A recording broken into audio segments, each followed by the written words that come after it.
Hello students, नवांकुर डिजी lessons में आप सभी का स्वागत है।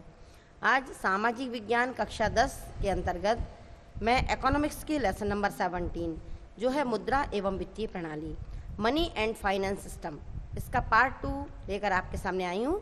तो आप देखें, पार्ट 1 मैं इसके पहले आपको सेंड कर चुकी हूँ। अब आप देखेंगे पार्ट 2 इसका।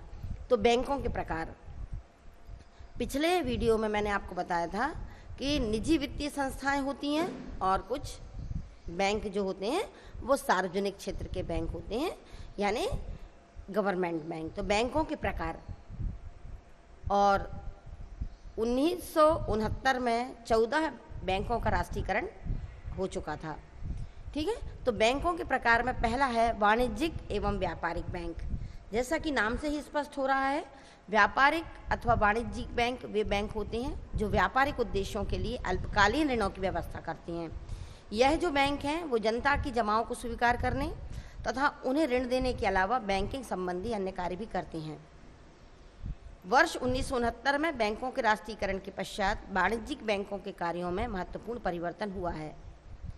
अब ये बैंक कृषि विकास एवं लघु उद्योगों के विकास एवं विस्तार के लिए मध्यकालीन एवं दीर्घकालीन ऋण भी प्रदान कर रहे हैं। 1969 के बाद वर्तमान में सार्वजनिक बैंकों के साथ साथ अनेक निजी क्षेत्र के बैंक भी कार्यरत हैं। ठीक है, सेकंड जो बैंक है वो है औद्योगिक बैंक, इंडस्ट्रियल बैंक। उद्योगों के लिए मध्यकालीन एवं दीर्घकालीन ऋणों की व्यवस्था करने वाली संस्थाएं औद्योगिक बैंक कहलाती हैं। ये बैंक उद्योगों को अपने पास से ऋण देने के अलावा अन्य स्रोतों से पूंजी प्राप्त करने में सहयोग देते हैं। भारत में औद्योगिक विकास बैंक, औद्योगिक साख एवं निवेश निगम, औद्योगिक वित्त निगम जैसी संस्थाओं की स्थापना उद्योगों की वित्तीय व्यवस्था के लिए की गई है। अब अभी जो मैंने आपको कुछ वर्ड बताए कि ये बैंक उद्योगों को अपने पास से ऋण देने के अलावा अन्य स्रोतों से पूंजी प्राप्त करने में भी सहयोग देते हैं। तो अन्य स्रोतों से पूंजी कैसे? ये बैंक कच्चा माल, यदि किसी उद्योग को कच्चा माल चाहिए तो उसके लिए भी वो कच्चा माल उपलब्ध करा देंगे। साथ ही साथ मशीनों को लगवाने के लिए यदि बैंक लोन चाहिए तो वो मशीनें भी उपलब्ध करा देंगे, यानी अन्य स्रोतों से वो पूंजी, क्योंकि कच्चा माल भी पूंजी है उद्योगों के लिए और मशीनें भी पूंजी हैं, सिर्फ रुपए पैसे ही पूंजी नहीं है। तो ये बैंक अपने पास से ऋण देने के अलावा अन्य स्रोतों से भी पूंजी प्राप्त करने में सहयोग देते हैं। तीसरा है विदेशी विनिमय बैंक, फॉरेन एक्सचेंज बैंक। जो भी बैंक के नाम हैं उन नामों से ही इनका काम स्पष्ट हो जाता है। अब विदेशी विनिमय बैंक क्या करेगा? विदेशी मुद्राओं को लेन देन तथा विदेशी व्यापार के लिए वित्त की व्यवस्था करने वाली संस्थाओं को विदेशी विनिमय बैंक कहा जाता है। ये बैंक अपनी शाखाएं विदेशों में स्थापित करती हैं, जिससे विदेशी मुद्रा के लेन देन का कार्य सरल हो जाता है। ठीक है, जैसा कि विदित है कि एक देश का निर्यातक अपनी वस्तु की कीमत अपने देश की मुद्रा में ही प्राप्त करना चाहता है। यदि हम अपने वस्तु को निर्यात कर रहे हैं विदेशों में, तो हम चाहेंगे कि जो मुद्रा हमारे देश में चल रही है, यानी रुपया, उसी मुद्रा को वही मुद्रा हमें प्राप्त हो। अतः एक देश की मुद्रा को दूसरे देश की मुद्रा में बदलने की समस्या आती है। विदेशी विनिमय बैंक इसी समस्या का समाधान करते हैं। वर्तमान समय में विनिमय बैंक वाणिज्यिक बैंकों के समान बैंकों के अन्य कार्य भी करते हैं। इसी तरह वाणिज्यिक बैंक भी विनिमय बैंकों का कार्य करते हैं। इसीलिए ऐसे बैंक जो अन्य बैंकिंग कार्यों के साथ साथ विदेशी विनिमय का लेन देन करते हैं वो विनिमय बैंक कहलाते हैं। तो ये थे विनिमय बैंक के कार्य। अब जो अगला बैंक है वो है कृषि बैंक। कृषि व्यवस्था व्यापार तथा उद्योग धंधों से भिन्न होती है और इसकी ऋण संबंधी आवश्यकताएं भी अलग होती हैं। यही कारण है कि किसानों की आवश्यकताओं को पूरा करने के लिए कृषि बैंकों की स्थापना की गई और कृषि वित्त की आवश्यकताएं निम्नलिखित कृषि बैंकों द्वारा की जा रही है। जैसे कृषि बैंक के अंतर्गत पहला जो बैंक है वो है कृषि सहकारी बैंक। यह बैंक किसानों को अल्पकालीन ऋणों की सुविधाएं कम ब्याज की दर पर प्रदान करते हैं। भारत में सहकारी बैंकों की रचना त्रिस्तरीय है, यानी 3 स्तर पर ये बैंक की रचना की गई है। सबसे नीचे ग्राम स्तर पर प्राथमिक सहकारी साख समिति होती है। इसके ऊपर केंद्रीय सहकारी बैंक होते हैं जो आवश्यकता पड़ने पर इन समितियों को ऋण देते हैं। इन केंद्रीय सहकारी बैंकों के ऊपर राज्य सहकारी बैंक होते हैं। राज्य सहकारी बैंक जिला सहकारी बैंक की ऋण संबंधी आवश्यकताओं की पूर्ति करता है। और राज्य सहकारी बैंकों को जब ऋण संबंधी आवश्यकता होती है तो इसे कौन देता है ऋण?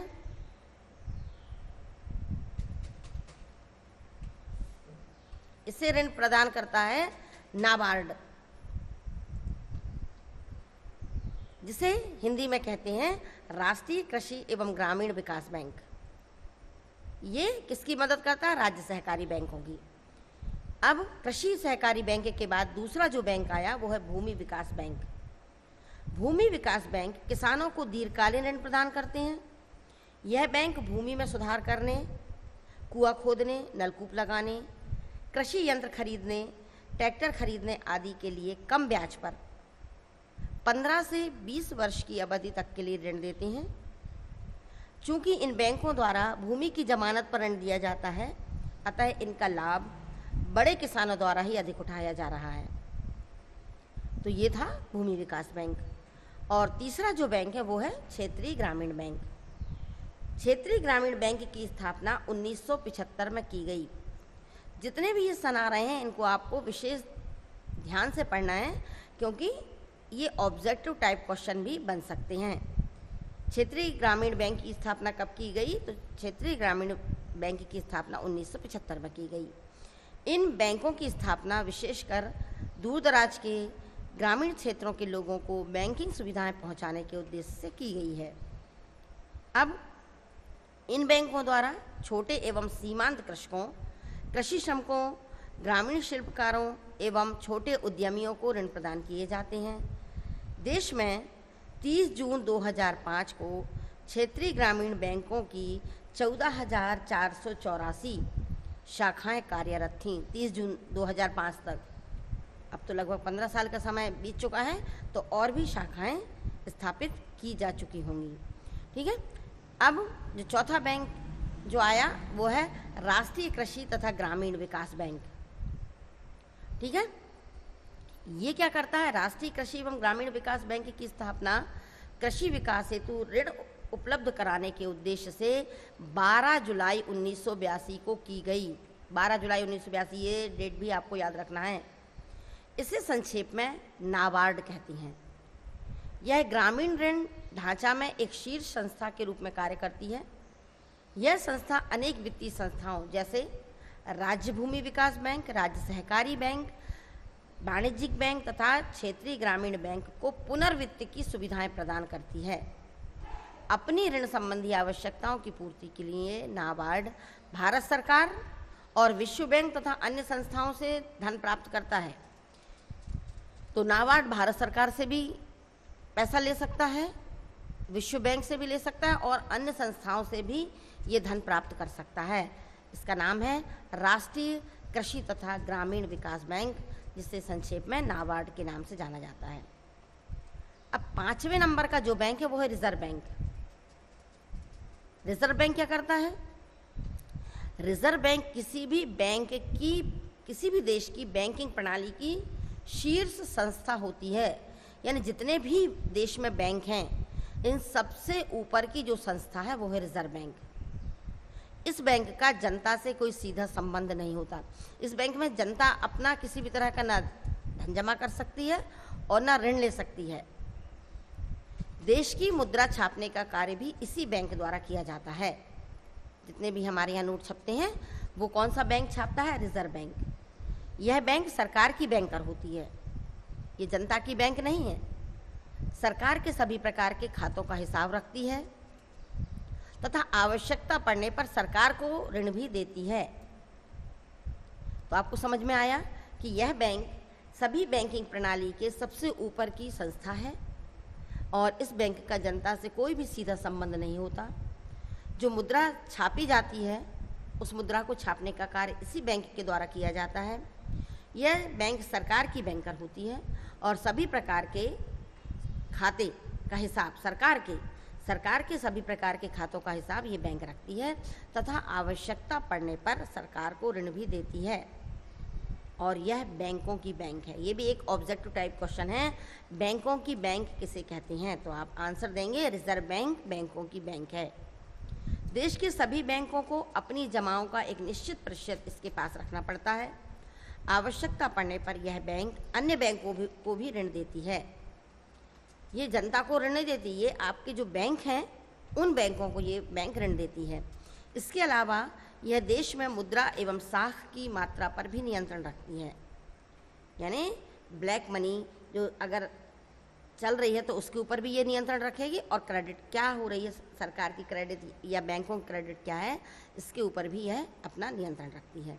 अन्य सभी बैंकों को इसके आदेशों तथा नीतियों का पालन करना पड़ता है भारत के केंद्रीय बैंक को रिजर्व बैंक ऑफ इंडिया के नाम से जाना जाता है। तो जितने भी बैंकों में जो नियम और आदेश दिए जाते हैं वो इस बैंक के द्वारा दिए जाते हैं, जो नीतियां बनाई जाती हैं वो भी इसी बैंक के द्वारा बनाई जाती हैं, और सभी बैंकों को इस रिजर्व बैंक ने जो भी नीतियां या आदेश दिए हैं उनका पालन करना पड़ता है, और इसे रिजर्व बैंक ऑफ इंडिया के नाम से जाना जाता है। ये भी आपके लिए एक ऑब्जेक्टिव क्वेश्चन है कि भारत के केंद्रीय बैंक को किस नाम से जाना जाता है? तो भारत के केंद्रीय बैंक को रिजर्व बैंक ऑफ इंडिया के नाम से जाना जाता है। बहुत ही ये जो है इसके ऊपर टिप्पणी भी आती है, तो आपको रिजर्व बैंक को बहुत अच्छे से याद करना है। और 6वें नंबर का जो बैंक है वो है अंतर्राष्ट्रीय बैंक। नाम से ही स्पष्ट हो रहा है, अंतर्राष्ट्रीय बैंकों के अंतर्गत उन बैंकों को सम्मिलित किया जाता है जिनकी स्थापना अंतर्राष्ट्रीय आर्थिक समस्याओं को निपटाने तथा सदस्य राष्ट्रों को आर्थिक सहायता प्रदान करने के लिए की गई है। इस दिशा में 1945 में 2 संस्थाओं विश्व बैंक तथा अंतर्राष्ट्रीय मुद्रा कोष की स्थापना की गई। अंतर्राष्ट्रीय बैंक के अंतर्गत 2 संस्थाओं की स्थापना की गई, पहली है विश्व बैंक तथा दूसरी है अंतर्राष्ट्रीय मुद्रा कोष। और इसकी स्थापना कब की गई? 1945 में। और ये बैंक क्या करती है?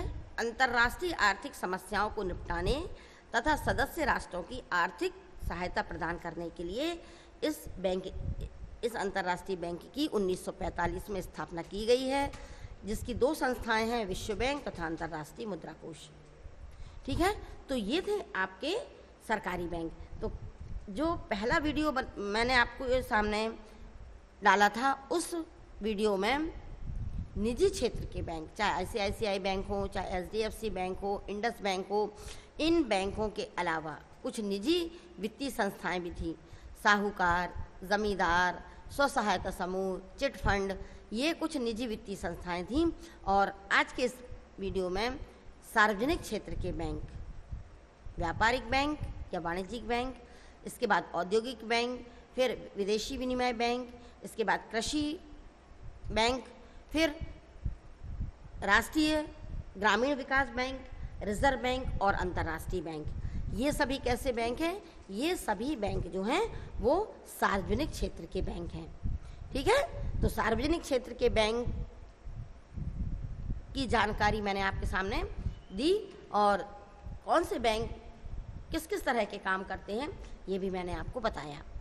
ठीक है, तो इस तरह से मनी एंड फाइनेंस सिस्टम वाला जो लेसन है वो कंप्लीट होता है, और बहुत जल्दी इसके क्वेश्चन आंसर मैं आपके लिए सेंड करूंगी। तब तक आप घर पर रहिए, सुरक्षित रहिए और अपनी स्टडी करते रहिए। जितने भी क्वेश्चन आंसर मैं आपके सामने वीडियो बनाकर डालती हूँ वो सारे क्वेश्चन आंसर को आपको अपनी फेयर कॉपी में लिखना है। जैसे ही आपके स्कूल ओपन होंगे आपकी कॉपी चेक की जाएगी। धन्यवाद।